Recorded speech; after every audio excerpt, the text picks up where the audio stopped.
you have your It's Safe cybersecurity product. Can you give us you could share your screen if you wish, but can you just give us a slight demonstration or an overview of your system and how it works? Because I think what you have is a very important tool that basically people can have access to in the near future if they wish, or there are many companies out there that may be vulnerable to cybersecurity threats, which you can help them prevent. Correct. I was trying to look at only Denmark. Like, I didn't invite Denmark into my system, did you? Absolutely not. So this is the dashboard for our security appliance. And these top four panels are pretty effective at telling you what's going on in the environment. For instance, these alert signatures, we can see that there's 1.2 million possible exploits with semantic cab parsing, malicious outcast of out-of-bound reads.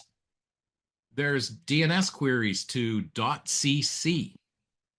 What is a .cc domain? Do you use that?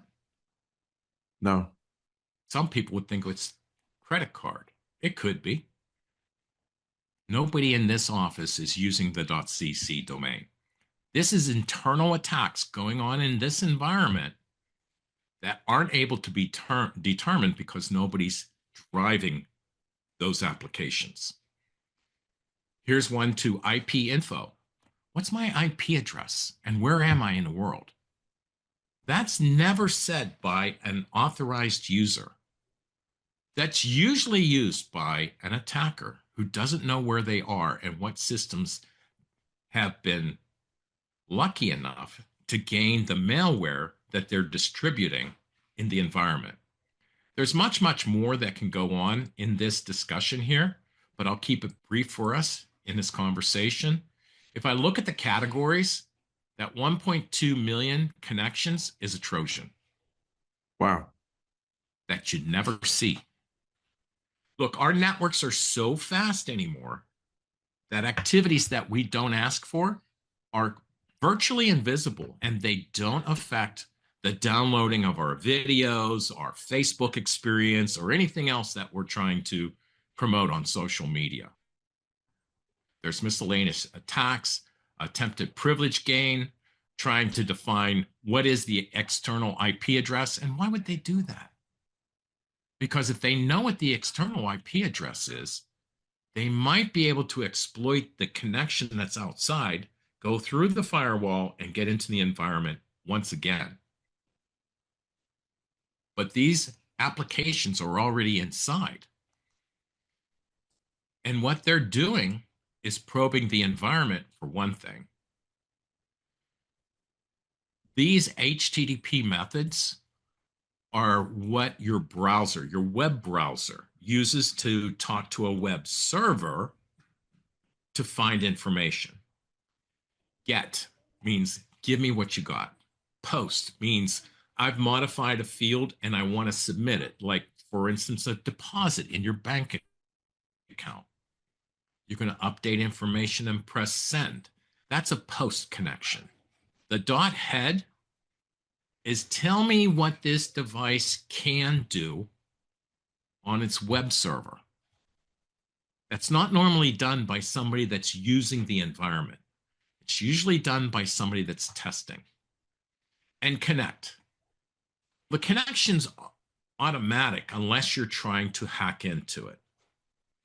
These next sequence of methods that are here in an encoded fashion are all meant to be used and understood by the web server and either exploit configuration that was on it or have it reboot or turn itself off, which is the denial of service attack. Lots of activities here. And here we also take a look at what activities going on during the day. There are some periods of downtime, but they're not significant. They're not like a full 8 hours or anything like that we're seeing on these charts. Most of what I'm seeing right now are Windows updates and Microsoft connections.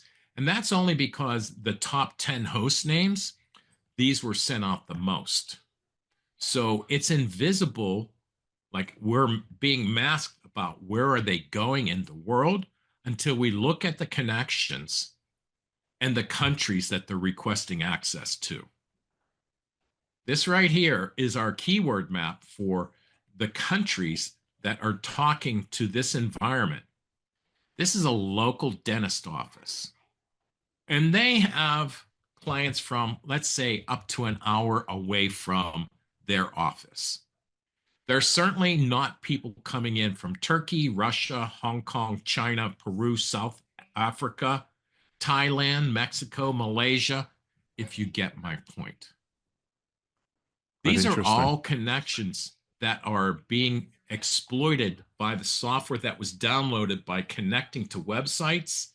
And they're all trying to recover with proxies going to different countries to get new updates to the malware that's on that computer.